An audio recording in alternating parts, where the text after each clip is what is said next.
Stop me if you've heard this before. Nico Iamaleava to UCLA. Well, according to ESPN's Pete Thamel, it looks like it's finally happening. Like it or not, UCLA just got a whole hell of a lot more interesting this upcoming year.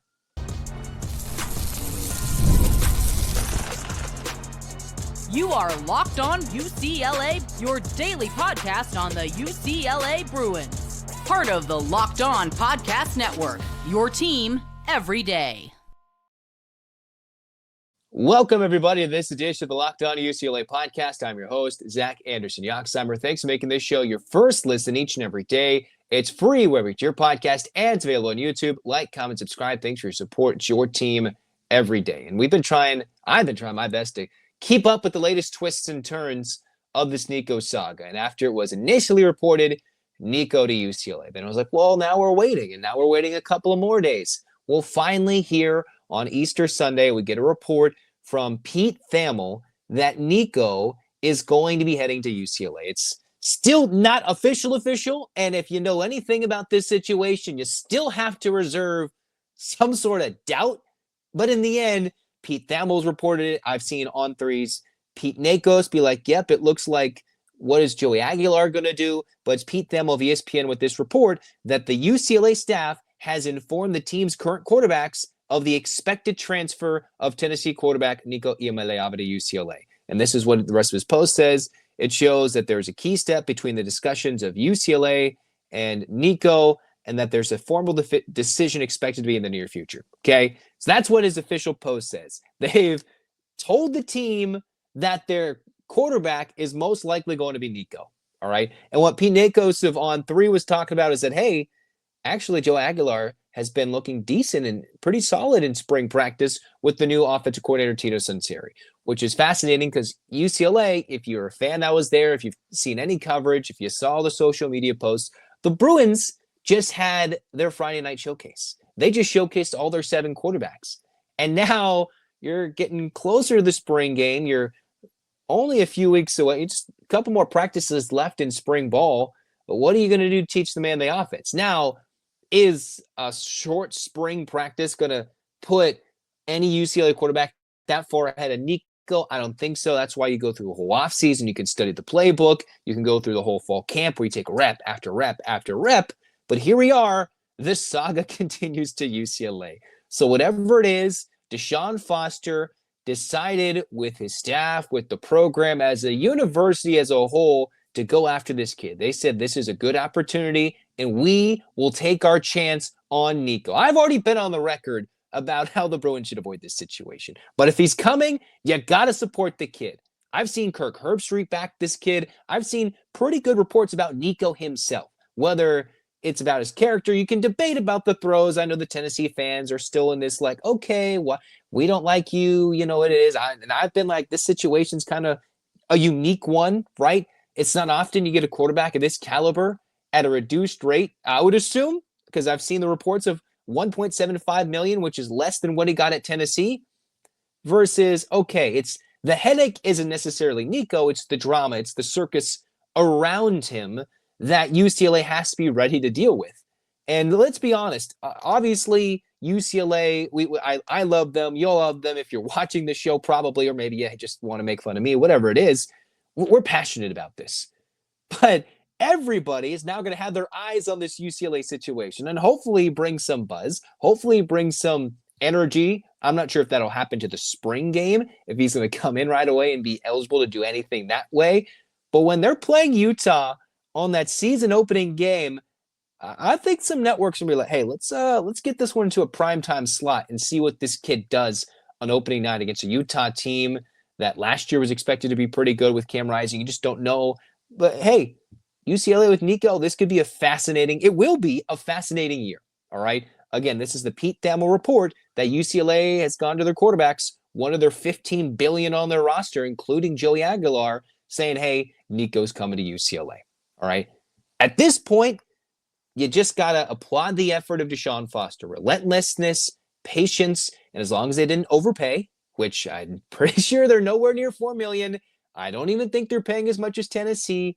And if they're going to make the splash with the new offensive coordinator, Deshawn Foster, I think as recently as that Friday night showcase or in a couple of those media availabilities, he said he's liked what the offensive line's been able to do. And of course, believe the Iamaleava camp, they wanted offensive linemen and receivers. So they went to UCLA, if that's to be believed, as to why they left Tennessee instead of NIL money. UCLA's offensive line seemingly improved. Obviously, that is yet to be proven in a game against other competition, against Big Ten beef, if you will, non-conference beef when they play Utah up front. But the Bruins have done this. Whatever. I can only criticize it so much. They went after it. At this point, the spoken actions of Deshawn Foster are louder than any goofy press conference he had at Big Ten Media Day. This is a swing, a huge swing. Ironically, it's another swing for UCLA in the last few seasons at a class of 2023 kid. All right. You look at Nico, you look at Dante. Is UCLA making the same mistake twice? Okay, I don't know. But they're going forward, and this is going to lead to a mass exodus. What would be fascinating for me to see is where did UCLA find a way to negotiate a multi-year deal out of this, right? This is Nico, who is a redshirt sophomore. He's going to have 3 years of eligibility left. I highly doubt that he's going to play all 3 of those years if he's injury-free and playing pretty good.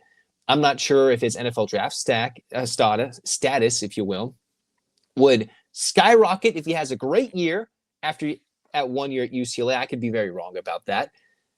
But if they're going to play this game, or all right, we want him for a year and then we're going to figure it out, I'm not sure. UCLA has some insides potentially with some incoming 2026 SoCal high school kids, and maybe they can get a last-second commitment. If Nico is not a future beyond 2025, UCLA, this has probably been the most interesting time in the portaling tenure, right? You go from Chip Kelly, who would go through the portal, and then he swung and missed on a freshman QB in Dante Moore. You transition into Deshawn Foster, heading into the Big Ten, new wave, new era, and he's like, I need to make a decision. And he has this view, because he's never had to be a head coach prior to the transfer portal, to the NIL. He's kind of got this almost NFL-like mindset, right? He's not loud, he's not bombastic, he's not in your face.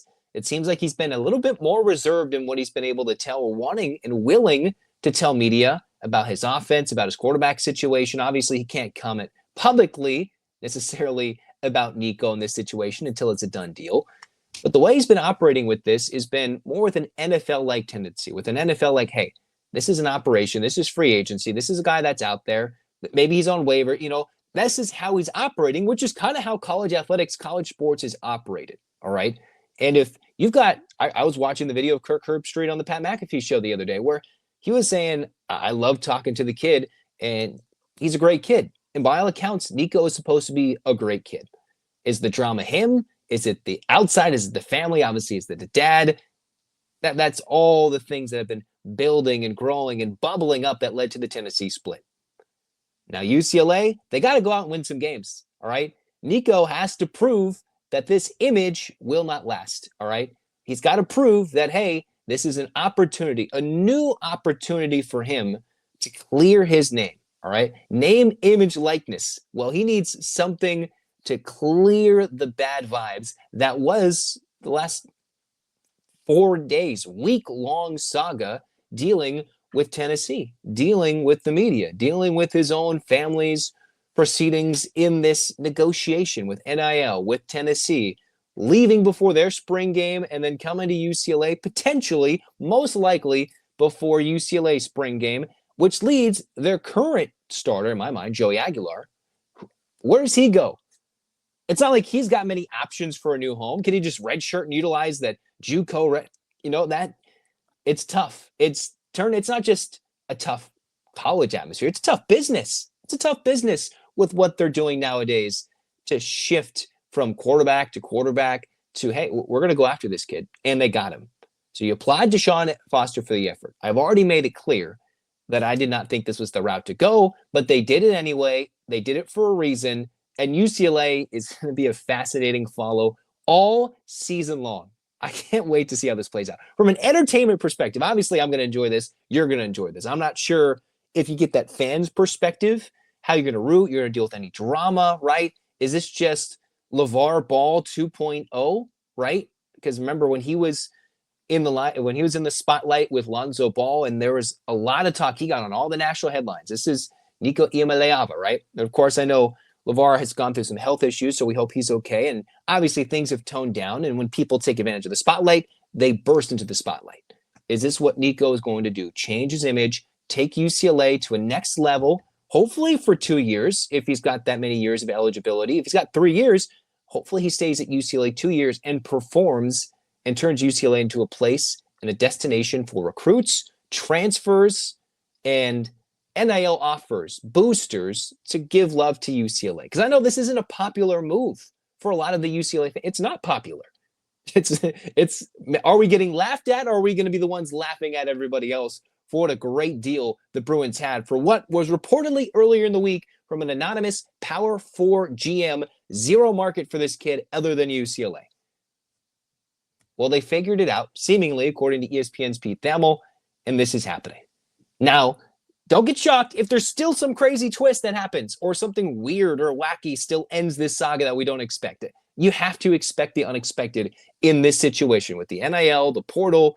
With this situation, you still have to expect maybe something. You got to keep your guard up.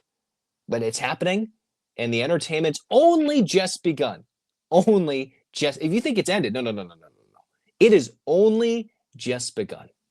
So I hope you're here to follow all season long, because we're going to talk about it. It'll be fascinating. Is it even worth the drama? Is it worth the NIL money to cast away, to send off your extreme quarterback room with 6-7 guys, the transfer you just brought in, a Joey Aguilar, right? UCLA went after this kid because Joey Aguilar is ranked near the bottom of an 18-team Big Ten in terms of starting quarterback preseason rankings. So they go and get Nico, a starter on a playoff team. That's an immediate upgrade. That's just, in my mind, it's not a fact. It's a subjective fact, but I'm going to say it's a subjective fact. It is an upgrade. Not to say anything bad about Aguilar. I feel bad for him too. But he's got to find a new home, most likely, unless he sticks it out and beats Nico, which would be another fascinating turn of events. We'll figure out how it all plays out, and this should be your home to comment, talk. Maybe it's not Locked On UCLA. Maybe it's Locked On Nico and all the drama. Who knows? But it'll be a fun year talking UCLA football, because spring practice, it's going to be irrelevant until Nico arrives on campus. All right. Of course, there's a lot of defense, a lot of O-line work. But until Nico arrives on campus, spring practice will be irrelevant. And this is the story we will cover. Next on Locked On UCLA, next episode, I'm going to talk about that story that Ben Bolch wrote talking to Adai Mara, right? It's a fascinating insight to Adai's version of the story. All right. If you're thinking about how UCLA football, they had their own version of the Adai Mara Nico thing, right? In college basketball. They had that same scenario at a much lesser scale, very divisive stories going around, and Adai shared his story with the LA Times. So we will talk about that in the next episode and kind of share that perspective. I've given one perspective. We'll give the other perspective in the next Locked On UCLA episode. And any Nico updates, you should come to Locked On UCLA. We'll react, we'll laugh, we'll cry. We'll sit there and be like, well, they did it anyway, despite all the red flags. And now we get to enjoy it for what it is. A new UCLA quarterback, a 5-star quarterback in the portal, which leads to a lot of entertainment heading into the 2025 season. Scaling your business requires the right expertise at the right time. With Upwork, you can find specialized freelancers in marketing, development, design, and more, experts ready to help take your business to the next level. Upwork gives businesses the flexibility by connecting them with top freelance talent across multiple industries, including IT, AI, web development, and marketing. Whether you need extra hands for a project or a long-term partner, Upwork makes hiring simple and affordable. You can find the right talent if you need help with that marketing campaign. Upwork can connect you with the freelance expert who can deliver incredible results. Visit Upwork.com right now to post your job for free. That's UPWORK, Upwork.com, Upwork.com to connect with top talent and grow your business today. All right, cruising on. That's going to do it for us here in Locked On UCLA. So the report, Pete Thamel of ESPN says UCLA has told their QBs to skedaddle. That's not exactly what's happening. They just informed them that, oh, by the way, Nico's expected to transfer to UCLA. It's happening. Looks like it. And don't be surprised if something goes haywire in the meantime. That's why you should like, comment, follow, subscribe to Locked On UCLA for everything UCLA football, UCLA basketball, and all things with this new quarterback, Nico Iamaleava, with Deshawn Foster and company. It's only just begun. Thanks for tuning in, UCLA fans. Hands up, Bruins fans. 8 clap time, baby. And 1, 2, 3, 4, 5, 6, 7, 8. UCLA. UCLA fight, fight, fight. This has been Locked On UCLA. Go Bruins. Happy Easter.